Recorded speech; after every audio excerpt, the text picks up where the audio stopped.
আসুন। দীর্ঘকাল ধরে আড্ডা দেওয়ার অভ্যাস, বুঝলেন, চট করে বদলানোর নয়। কিন্তু সময় তো বদলেছে, প্রাণের বন্ধুরা আর কাছে নেই, তাই নতুন নতুন বন্ধু খুঁজে নিতে হয়।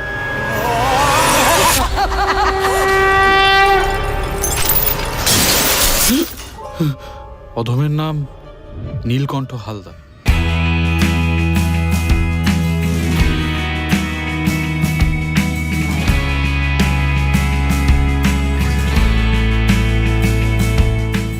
আমরা যখন অভিনয় করেছি প্রত্যেকের থেকে অনেক কিছু দেওয়া নেওয়া হয়েছে, অন্তত আমি তো অনেক কিছু পেয়েছি। এবং অবশ্যই বড় পর্দায় এরকম একটা ছবি, এরকম একটা চরিত্র আমি খুবই আশাবাদী এবং খুবই ভালো লাগছে এরকম একটা চরিত্র করতে পেরে। কারণ অভিনেতা হিসাবে এরকম ধরনের চরিত্র, মানে এরকম একটা সেলিব্রেটেড চরিত্র করার লোভ তো সবসময় থাকে, তো সেই লোভটা ছিল।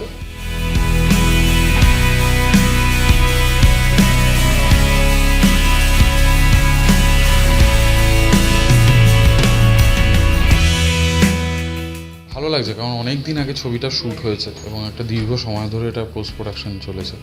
পোস্ট প্রোডাকশানটা খুব ইম্পর্ট্যান্ট পার্ট একটা ভূতের ছবির, আমরা এখন জানি। মানে কম্পিউটার গ্রাফিক্সের কাজ, সাউন্ড, লাইট, এগুলো খুবই ইম্পর্ট্যান্ট হয়ে দাঁড়ায় একটা ভূতের ছবিতে। সেই ক্ষেত্রে এই ছবিটা যে এখন তো ছবিতে মানে একটা ধরতক্তা মারপেটেক ব্যাপার চলছে, সেই ক্ষেত্রে এই ছবিটা যে এতটা সময় জুড়ে তৈরি হয়েছে এবং সেই সময়টা যে পেয়েছে, সেটা খুব এক্সাইটিং লাগছে। এবং ফাইনালি গিয়ে যে আজকে একটা কিছুটা অংশ ছবির দেখতে পাবে মানুষ, সেটার জন্য খুব ভালো লাগবে। খুব মন দিয়ে আমরা কাজ করেছি।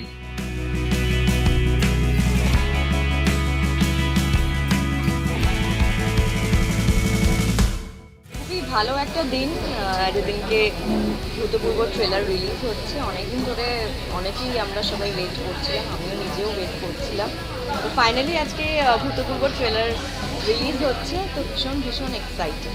আমিও আর বেশি অপেক্ষা করতে পারছি না, চাইছি সিনেমাটা তাড়াতাড়ি হলে রিলিজ হোক এবং মানুষের কীরকম লাগছে, যেটা সবথেকে বেশি ইম্পর্টেন্ট, সেটা আমরা যেদিনকে জানতে পারবো, সেটাই সবথেকে ইম্পর্টেন্ট ডে হবে।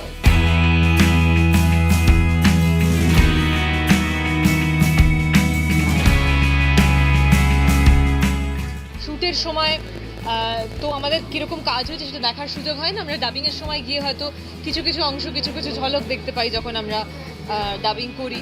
কিন্তু তারপর পোস্ট প্রোডাকশানে এত কাজ হয়েছে, আমাদের এত ভিএফএক্সের কাজ ছিল, এবং তারপর ফাইনালি ট্রেলারটা কীরকম হয়েছে সেটা দেখার জন্য ভীষণ এক্সাইটেড। আমার চরিত্র মণিমালিকা, রবীন্দ্রনাথের মণিহারার মণিমালিকা। আমরা সবাই পড়ে ফেলেছি, দেখে ফেলেছি, সুতরাং এটা একটা গল্পের কাল্ট চরিত্র।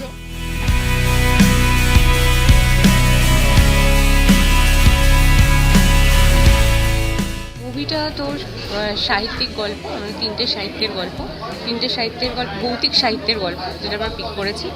মণিহারা, শিকার এবং তারানাথ তান্ত্রিক, এই তিনটে গল্পকে আমরা একসাথে করে প্রেজেন্ট করার চেষ্টা করেছি। তিনজন বন্ধু একসাথে গল্প করছে এবং কীভাবে তার মধ্যে থেকে গল্পগুলো একটা করে উঠে আসছে। গল্পের মানে সিনেমার মধ্যে কোথাও ডিসক্রাইব করেনি এটা মণিহারা বা এটা শিকার বা এটা তারানাথ তান্ত্রিক, গল্প বলার মধ্যে দিয়েই গল্পগুলো উঠে আসছে এবং সেভাবেই আমরা দেখতে পাচ্ছি।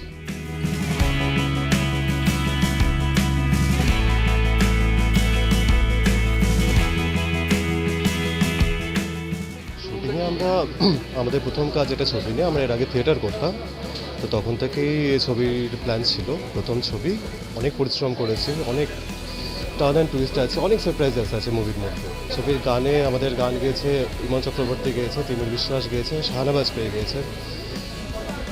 খুব স্পেশালভাবে আমরা করতে চেয়েছি, বাকিটা তো দর্শকের। কলকাতার এক বনেদি সম্ভ্রান্ত পরিবারের শেষ বংশধরের ঘটনা। চিরঞ্জিতের রিপোর্ট, এস নিউজ। স্ত্রীর সুখেই স্বামীর সুখ। একবার এই ব্যবসাটা একটু জমে যাক, আমি তোমায় সোনায় মুড়িয়ে দেব। নারীর কামনার মোহে কত শত রাজরাজরার সাম্রাজ্যের সলিল সমাধি হয়েছে।